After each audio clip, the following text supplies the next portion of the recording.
اسلام میں صحابہ کرام رضوان اللہ علیہم اجمعین نے بہت زیادہ تکلیفیں اٹھائی ہیں۔ تاریخ اس سے بھری پڑی ہے اور ہم علماء کرام سے سنتے رہتے ہیں کہ صحابہ کرام نے ایسی ایسی تکلیف برداشت کی کہ جو آج ہم جیسا انسان برداشت نہیں کر سکتا۔ ہمارے ایمان بھی ان جیسے مضبوط نہیں، ان کے ایمان بھی بہت مضبوط۔ اللہ رب العزت جب کسی کو مقام عطا فرماتے ہیں، کسی کو بلند درجے پہ فائز فرماتے ہیں تو اس کا امتحان بھی اتنا ہی سخت ہوتا ہے۔ تو صحابہ کرام کو اللہ رب العزت نے آزمایا، جھنجھوڑا ان کے ایمان کو، اور پھر ان کو دنیا میں ہی جنت کی بشارتیں سنا دیں، جنت کے وعدے فرما دیے۔ میرے محترم دوستو، سب سے پہلے اسلام کو ظاہر کرنے والے 7 آدمی ہیں۔ حضور صلی اللہ علیہ وسلم، حضرت ابوبکر صدیق، حضرت عمار اور ان کی والدہ حضرت سمیہ، حضرت بلال اور حضرت مقداد رضی اللہ تعالی عنہم اجمعین۔ یہ وہ حضرات ہیں کہ جنہوں نے سب سے پہلے اسلام کو ظاہر کیا۔ حضور صلی اللہ علیہ وسلم کی حفاظت اللہ رب العزت نے ان کے چچا کے ذریعے سے فرمائی، اور حضرت ابوبکر صدیق رضی اللہ تعالی عنہم کی حفاظت ان کی قوم کے ذریعے سے فرمائی۔ باقی یہ جو افراد تھے ان کو مشرکین نے پکڑ لیا اور ان کے اوپر انہوں نے اپنے من کی آگ کو ٹھنڈا کیا، یعنی اتنی تکلیفیں دیں اور اس طرح کی تکلیفیں دیں کہ جو اس وقت کسی اور کو نہیں دی گئی تھی۔ ان کے جسم کو لوہے کی زنجیروں سے، لوہے کی بیڑیوں سے جکڑ دیا جاتا اور پھر ان کو دھوپ کے اوپر کھڑا کر دیا جاتا۔ عرب کی گرمی آپ کو پتہ ہے کہ وہ کتنی مشہور ہے۔ اس گرمی میں کھڑا کر دینا دھوپ کے اوپر، آج کل کی گرمی ہم برداشت نہیں کر سکتے، تو اس وقت ذرا سوچیں کہ جب سورج کا پارا بھی 50 سے اوپر ہو اور وہ بھی پھر عرب کا سخت گرمی میں دھوپ کے اوپر ان کو کھڑا کر دیا جاتا، لوہے کی زنجیریں ان کو پہنا دی جاتی، ایک تو سورج کی تپش ان کے جسم کے اوپر پڑتی اور گرمی سے ان کی حالت بری ہوتی، پھر اوپر سے جب وہ لوہا گرم ہوتا تو وہ لوہا گرم ہونے کی وجہ سے جب جسم پہ وہ لگتا تو ذرا سوچیں کہ وہ کیسے برداشت کرتے ہوں گے۔ پھر ابو جہل لعنت اللہ، لعین مردود شخص شام کو ان کے پاس آتا اور ان کو گالیاں دیتا اور ان سے کہتا کہ محمد کا ساتھ چھوڑ دو۔ حضرت بلال رضی اللہ تعالی عنہ کے بارے میں آتا ہے کہ ان کو پکڑا، ان کے گلے میں رسی ڈالی اور بچوں کے حوالے کیا۔ بچے ان کو لے کے گلیوں میں پھرتے تھے مکہ کی، اور حضرت بلال احد احد کہتے رہتے تھے، معبود ایک ہی ہے، معبود ایک ہی ہے۔ بچوں کے ہاتھ میں حضرت بلال کی رسی دی، وہ ان کو گھماتے، لوگ کوئی ان کو گالیاں نکال رہا ہے، کوئی ان کو برا بھلا کہہ رہا ہے، کوئی ان کو مجنون کہہ رہا ہے، کوئی جس کے منہ میں جو بات آتی وہ ان کے اوپر آوازیں کستے۔ اتنی سخت تکلیفیں دینی۔ حضرت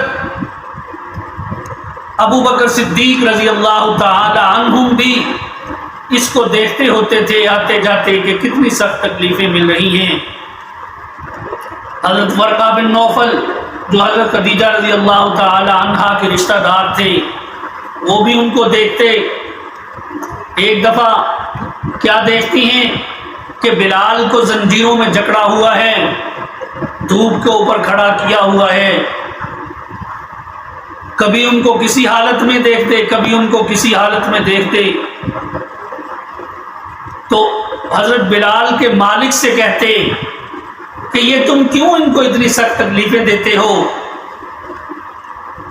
وہ سنتے ہیں کہ جب حضرت بلال کو تکلیفیں دی جاتی تو اپنے کانوں سے بلال کی آواز سنتے، احد احد، معبود ایک ہی ہے، اللہ ایک ہی ہے۔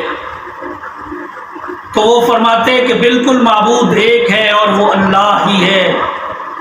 پھر ان کے مالک سے کہا کہ ان کو اتنی تکلیفیں نہ دیا کرو، اگر خدا نہ خواستہ یہ تمہارے ہاتھ سے ختم ہو گئے تو میں ان کی بڑی عظیم الشان یادگار بناؤں گا، ان کی عزت والی یادگار بناؤں گا۔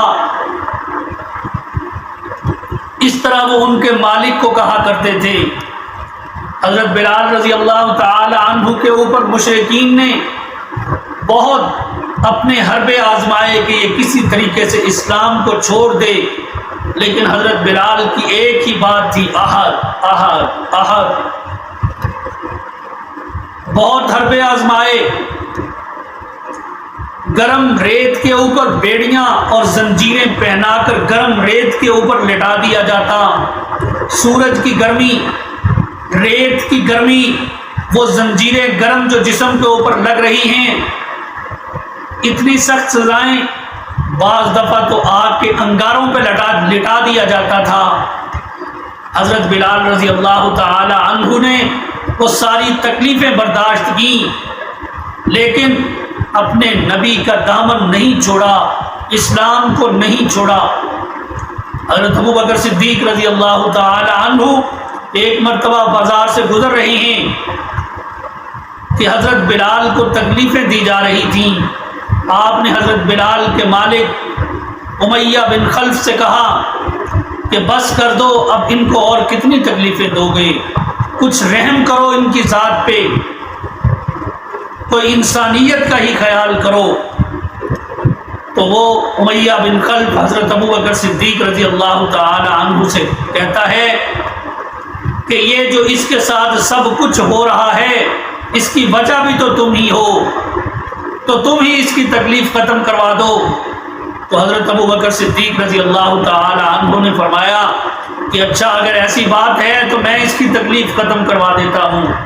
میرے پاس اسی نسل کا ایک غلام ہے کالا، وہ اس سے جسامت میں بھی کڑیل ہے، محنت بھی خوب کرتا ہے، اور وہ ہے بھی تمہارے ہی دین پہ، تم مجھ سے وہ لے لو۔ تو امیہ کہتا ہے ہاں مجھے منظور ہے، آپ مجھے وہ دے دیں۔ حضرت ابو بکر صدیق رضی اللہ تعالی عنہ نے وہیں کھڑے ہوئے فرمایا کہ امیہ میں نے تجھے وہ غلام دے دیا، اور اس کے بدلے میں حضرت بلال رضی اللہ تعالی عنہ کو خرید لیا۔ جب آپ کی ملکیت میں حضرت بلال آ گئے تو آپ نے حضرت بلال رضی اللہ تعالی عنہ سے فرمایا کہ بلال آج سے تم آزاد ہو، تم کسی کے غلام نہیں۔ ہجرت سے پہلے حضرت ابو بکر صدیق رضی اللہ تعالی عنہ نے حضرت بلال کے ساتھ 6 غلام اور بھی خرید کر آزاد کیے تھے۔ تو میرے محترم دوستو، اسلام ایسے ہی ہم تک نہیں پھیلا، اس کے پیچھے بہت قربانیاں ہیں، اس کے پیچھے بہت خون بہا ہے، اس کے پیچھے صحابہ نے اپنی جانیں لگائی ہیں، صحابہ نے اپنے بچے قربان کیے ہیں، اپنی بیویوں کو قربان کیا ہے، اپنی جانیں اللہ کے سپرد کی ہیں، تب جا کر آج اسلام ہمارے پاس آیا ہے۔ ہم اسلام کی قدر کو نہیں جانتے، ہم تو پیدا ہوئے ماں کی گود میں، ایک کان میں اذان کہہ دی گئی، دوسرے کان میں تکبیر کہہ دی گئی، تھوڑا سا بڑے ہوئے ہمیں کلمہ پڑھا دیا گیا، ہمیں کیا معلوم کہ اسلام کس قدر سختیوں سے گزر کر ہم تک پہنچا ہے۔ ہم تو بس اسلام کے ٹھیکیدار بن گئے، ہم نے تو کہا کہ ہم مسلمان ہیں، جنت ہم پہ واجب ہو گئی ہے، لہٰذا ہمیں نہ نماز پڑھنے کی ضرورت ہے، نہ روزہ رکھنے کی ضرورت ہے، نہ صدقات کرنے کی ضرورت ہے، نہ کوئی اور نیکی کرنے کی ضرورت ہے۔ ایسا نہیں ہے میرے محترم دوستو، اللہ کی مان کر چلیں۔ جب ہم اللہ کی مان کر چلیں گے تو ہم دنیا و آخرت میں کامیاب ہو جائیں گے، اور اگر ہم نے اللہ کی نہیں مانی تو ہم دنیا و آخرت میں ناکام ہو جائیں گے۔ اگر ہم صحابہ کے نقش قدم پہ چلتی ہیں تو ہم کامیاب ہیں، اگر صحابہ کے نقش قدم کو چھوڑ دیں گے تو ہم ناکام ہو جائیں گے۔ اللہ کے نبی صلی اللہ علیہ وسلم نے ارشاد فرمایا اصحابی کالنجوم بأیہم اقتدیتم اہتدیتم، کہ میرے صحابہ ستاروں کی مانند ہیں، ان میں سے جس کی بھی پیروی کرو گے کامیاب ہو جاؤ گے۔